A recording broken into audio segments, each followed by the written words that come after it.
akan kembali sapa pengamat sepak bola Muhammad Kusnaini. Bungkus, sudah bergabung bersama kami di Sapa Indonesia Malam? Iya, Livi. Baik.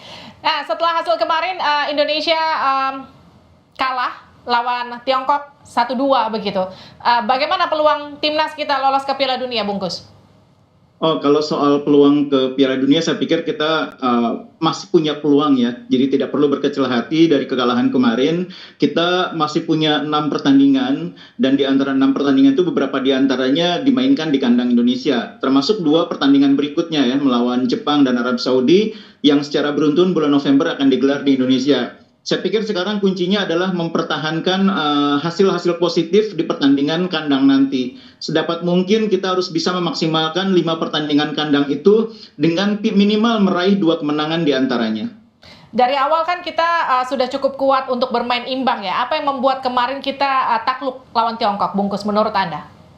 Ya, secara pribadi saya menganggap bahwa pertandingan kemarin ini ada sedikit salah prediksi ya. Tim pelatih Indonesia salah memperkirakan cara main lawan. Mereka tidak menduga bahwa Cina akan bermain sangat defensif.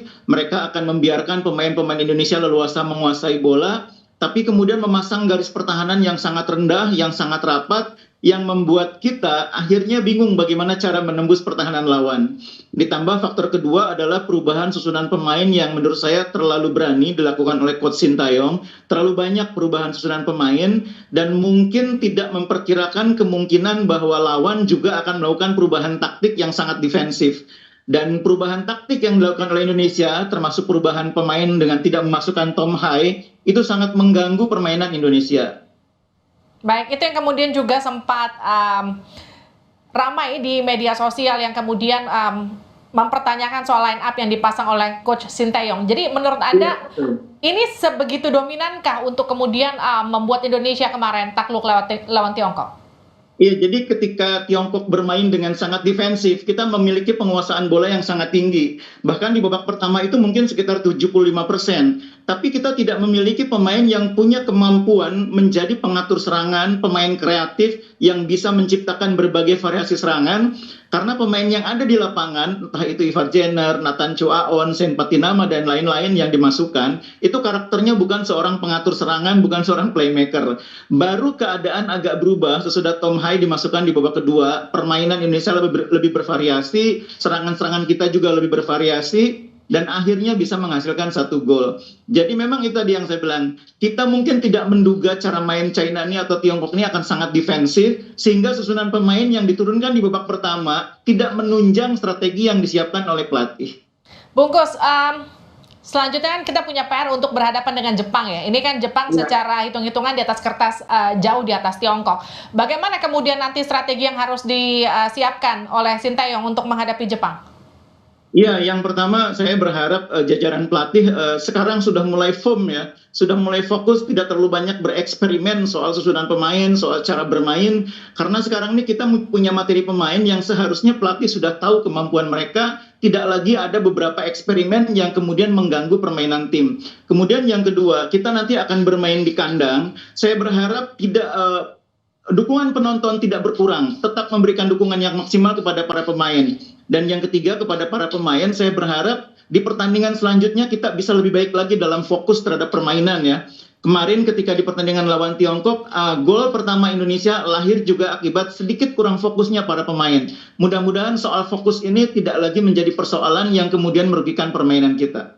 Oke, ini jadi catatan karena beberapa kali dalam laga itu Indonesia selalu kebobolan di menit-menit akhir begitu ya. Soal fokus ini juga kemudian jadi catatan ya, Bungkus ya. Bagaimana kemudian selain fokus ini titik lemah kita untuk diperbaiki?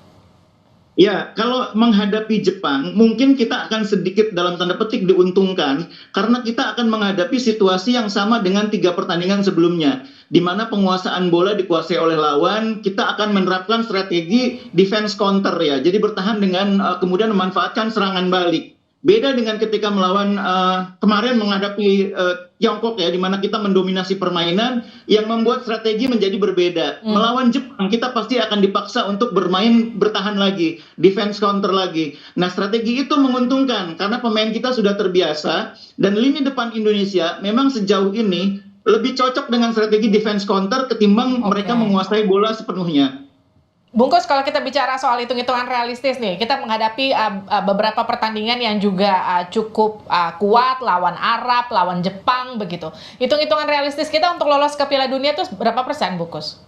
Iya, jadi kalau kita mau lolos ke minimal ke fase berikutnya melalui jalur sebagai peringkat ketiga dan keempat, pilihannya adalah kita harus mendapatkan minimal 12 sampai 13 poin, minimal ya.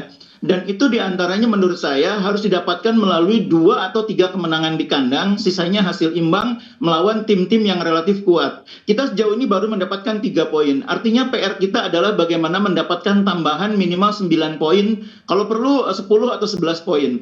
Nah, kalau 9 poin artinya kita punya kewajiban untuk menang 3 kali. Nah, itu sebabnya saya mengatakan bahwa laga home adalah kesempatan terbaik kita untuk dimanfaatkan untuk menjadi kemenangan. Nah, kalau dari 9 poin itu, Bungkus, lebih potensial lawan siapa? Kemudian kita bisa mengunci kemenangan.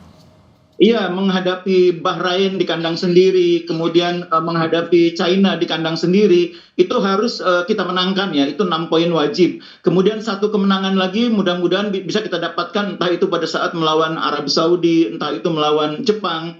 Dan kalau bisa satu pertandingan lagi kita bisa mencuri di pertandingan away yang lain. Nah, kalau sulit maka kita harus mendapatkannya melalui 3 kali hasil imbang. Jadi dengan 9 poin itu kita masih punya harapan untuk bisa lolos sebagai peringkat ketiga atau keempat. 1-2 sekarang terus terang menjadi lebih sulit bagi Indonesia dengan kegagalan meraih 3 poin di Tiongkok. Artinya harapan masih ada, bola itu bundar, semua kemungkinan masih akan terjadi. Meskipun mengejar 9 poin itu terlihat berat begitu ya, tapi apapun, apalagi kita akan bermain di kandang, potensi untuk kemenangan kita akan jadi makin besar juga dengan dukungan masyarakat, begitu ya Bungkus ya? Betul, saya kira masih sangat terbuka peluang Indonesia ya, tidak perlu berkecil hati meskipun jalannya memang semakin terjal. Oke, tetap semangat. Terima kasih Bungkus sudah bergabung bersama Baik, kami di Sapa Indonesia Malam.